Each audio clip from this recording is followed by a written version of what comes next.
I'm Tom Baker, this is Chasing Cars, and this is the new Volkswagen Touareg Adventure. The return of the Adventure badge to the Touareg, which was always a good spec on the previous generation of this large SUV, and so it goes for the new Touareg.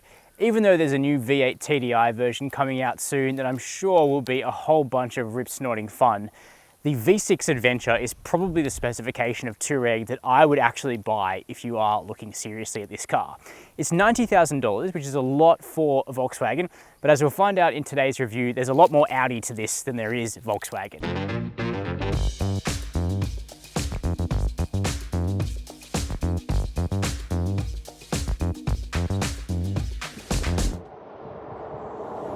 This is a very nice VW.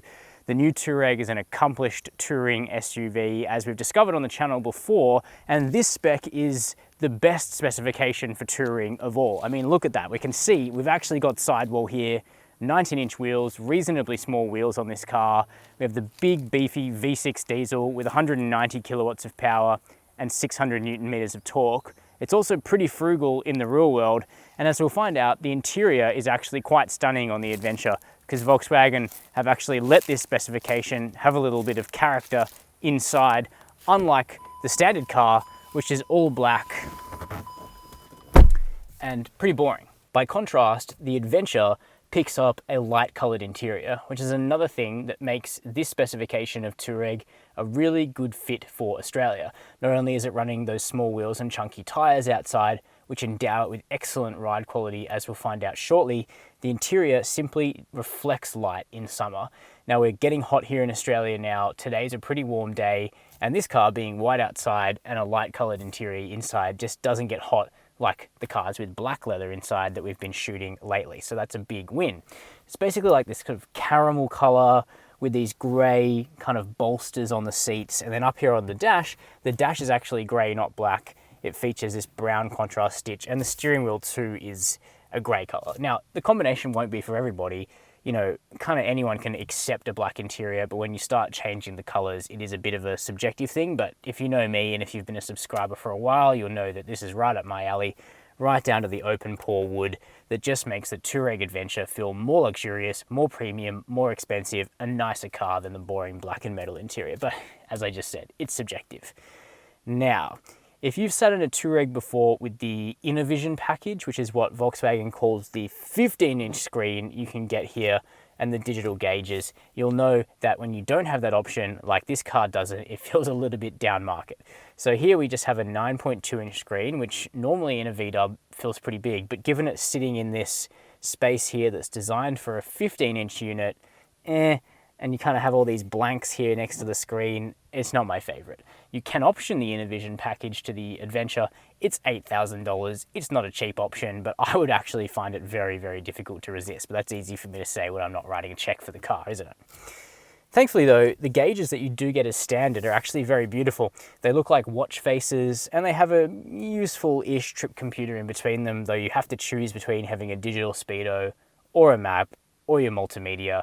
Whereas with the digital gauge package, you can have all of those things at once, which is actually quite handy.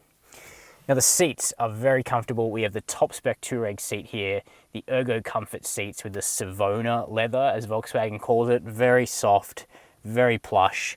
We have massaging, we have air bladders all throughout the seat, so you can really get it to a position that is going to be comfortable for long distance touring, which is what this car is all about. They're also heated and cooled. They both have 3 positions of memory in the front. Great seats. That's really important for a car like this. And practicality is good too, better than the Audi Q7, with which the Touareg shares many of its components, because we actually have really big cup holders here that can take a big water bottle, more storage ahead of the shifter with wireless charging, and a big tray between the seats that's all flock lined. We've got a USB port.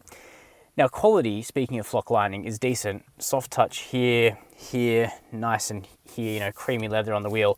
Unfortunately, along this sort of central console here, it is hard. We do have useful netting over here though, which brings back some points. But overall, it feels like it's pretty much up to the price tag. So the front is good. Let's have a look at the back seat. Now, first of all, the back doors open pretty wide, and they close with that solid thunk. I wouldn't say German thunk, because this car is made in Slovakia. not that it matters, comes down the same production line as the Audi Q7. But essentially, the Touareg is a very large and luxurious 5-seat car. You can't get it with a third row in the back, which is a missed opportunity, and you have to wonder why. Volkswagen say Touareg customers don't care and don't want it. Most of them use the car for towing and stuff like that. But personally, I think this would be a great family car. It would be already, but it would be even better if it had a third row like the Audi Q7 does. So I guess you can let me know down below in the comments what you think. But either way, the second row is very spacious. For myself, at 6 foot, I've got loads of headroom. We don't have a sunroof here though, so that helps. Legroom is very good, tow room is very good. You could get a fifth person in the middle if you really had to, even though there is a bit of a hump in the floor. In terms of amenities, it's impressive. We have integrated sun blinds, so if you are going to put kids back here, the sun won't be shining on their face, which is good. Air vents, little tray, and then a console which has 2 more USB ports and a 12-volt socket. In Europe, you get a power point here. For some reason, it's not on the Australian car, and that's a shame. Soft touch materials on the doors are nice. Flip down armrest here with 2.5 cup holders, and these seats do slide, so you can create more room in the boot or more leg room, while they also recline, so you can sit really uncomfortably for some reason, or you can put the seat right back, which would be quite nice for a long distance road trip. So, you know, lots to like. Big door bins front and rear as well, so you can get a proper drink bottle.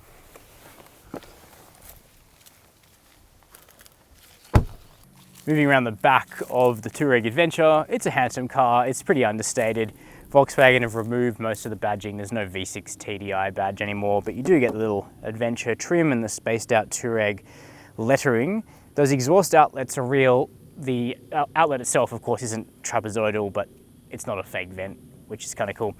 Now, this car has the Adventure Package 1, which refers to having the tow stuff all set up. And of course, Volkswagen says most people do tow with their Touareg, so that's handy to have that ready to go. Power tailgate here, that opens up to reveal a nice spacious boot, the biggest boot on a Volkswagen at the moment. Essentially, it goes back a good way, it's wide, it's really square, you'll get a lot of stuff in here. Now, interestingly, we've got a hard mat here on the Adventure over a soft protective mat over the carpeted boot floor. So in case you're really cautious about protecting the original carpet, the Touareg Adventure has you covered. We've also got some cool features. We can drop those rear seats from here in the back. We do have shopping bag hooks that are quite heavy duty, and controls for this car's standard air suspension, so that you can lower it to make putting heavy bags into the back easier. Then we've got controls to close the boot or to automatically lock the vehicle as you walk away with the key. But next up, let's take a look at how the Touareg Adventure with the V6 diesel drives. So, what's the Volkswagen Touareg Adventure like to drive? Well, this is the best specification of new Touareg I've driven so far, and I'm going to explain exactly why that is, but it has a lot to do with that wheel and tyre package I was banging on about in the intro. Because here in Australia, here in the suburbs, and also out in the country where we were filming that review, there are a lot of chopped up roads. Our road surfacing in this country is not great. It's not like Europe. We don't just drive down a glossy layer of tarmac all day. Suspensions actually have to do something here. And here in this particular Touareg, we have all of the things aligning to produce a great ride quality. So the Adventure comes with air suspension as standard, which the base model Touareg doesn't. And on the standard steel springs, it's a bit firm, even on small 19-inch wheels. That was the takeaway I had when I drove a base Touareg late last year, so I would skip that. But here in the Adventure, you can keep the small wheels and add air suspension. Plus, these are probably the chunkiest Pirelli P0s I've ever seen. 55 series tires, big chunky sidewall, so you've got everything working in your favor to be able to soak up the bumps that are a regularity in this country. And it works. You see a pothole, you see an imperfection, you see an expansion joint, and it's just not really felt or heard. A tiny echo of it is, you can feel a tiny vibration.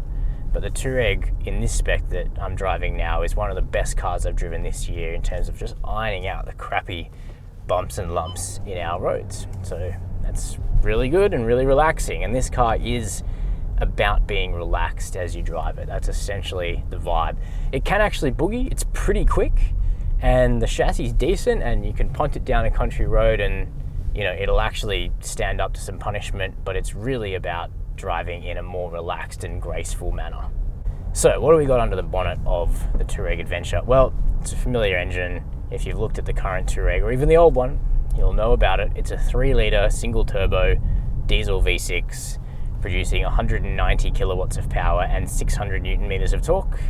And it's a really lovely engine. Smooth, pacey, effortless, sounds all right. Basically once you add on additional cylinders after the first 4, diesels don't sound too bad, and that is the case for the diesel V6 in the Touareg. And it's efficient too. This thing does 9 litres per 100 Ks, mostly in the burbs, and it will get down to high 6s, around 7 on the highway. That's good. For a vehicle that's as heavy and as large as this, a diesel engine can still make sense. And yes, I know that we're moving away from them, and in future this won't be the format, but for now there's lots of things that remind you that it is a good fuel and a good type of engine for a car like this, in terms of moving it while consuming less of your money out of your wallet, basically. Now very shortly there'll be a V8 version of the Touareg arriving, V8 diesel, 310 kilowatts of power, 800 Newton meters of torque. So if you do need more, then that will be of assistance, but I would suggest that almost nobody will need more than the V6. It's already about as quick as a Golf GTI in a straight line from launch, so it ain't slow, that's for sure. And that steering is well suited to this car. It's fairly light. You can dial up the weight artificially through the drive modes, which are selectable through a rotary dial down here, and also through a custom setting. The air suspension works with that, so it constrains body movement in sport, but I've been driving it for most of the week in comfort, and it does a really good balance between body control and compliance. So I don't think many people will feel a pressing need to start playing with the modes all the time. Of course, it does have a suite of off-road modes. The Adventure is kind of the Touareg aimed at off-roading and or towing. You'd want to take the Pirelli P0s off if you were going to do that though, and put on a more serious tyre, but that is an option. We have adjustable height on the air suspension. It can get pretty high. We've got sand, we've got mud, we've got rock crawling modes, and these things are capable off-road. I enjoyed an experience in the Sahara Desert with the new Touareg, and it was unstoppable. It's just the question of whether you want to across the Simpson Desert in Australia. I'd suspect most people wouldn't, but for the sort of touring most Australians do, the Touareg will be a really good fit. Good visibility too, easy to see out of, it's pretty much a brick. That being said, it's a large SUV, so you do want some adaptive safety features, which we have. We've got very zealous lane centering. It'll probably be a little too strong for some people, but if you just want to let the car do as much as possible, the Touareg will suit. You can turn it off though, 2 taps on the steering wheel. Adaptive cruise works well. We've got autonomous emergency braking, blind spot, 360-degree camera, so quite easy to maneuver. It's just that this screen here, as I was saying when we were looking at the cabin, is a little small. So if you go for the InnoVision cockpit, the camera display is also bigger, so it kind of helps you to see more of what's going on. In terms of what's missing, we don't have the plug-in hybrid version of the Touareg in Australia yet, but it's likely to come. The Touareg R, that is, which has electric-only range. That would be cool. There's actually no petrol version of the Touareg in Australia either, so if you want that, you'll need to buy the new Audi Q7 55 TFSI, which uses a 3-litre V6 petrol. So that's a detailed look at the new Volkswagen Touareg Adventure. There's a lot to like about this car. No doubt it is an expensive VW, but you are getting quite a lot for your money. A super refined driving experience, cushy air suspension, and just a well thought out specification that actually suits Australian driving, rather than riding on massive wheels and with all black everything without actually thinking about how that harms the way that you will feel comfortable in the car day to day. So this, to me, is a really well thought out car. Of course, I am keen to know what you think about the Touareg and the Touareg Adventure, so let me know down below this video whether this is a car you would consider, or whether Volkswagen should give it something like a petrol engine or a hybrid, and that would help make that decision easier. While you're there, make sure to hit subscribe and the notification bell, and as always, thanks for watching Chasing Cars.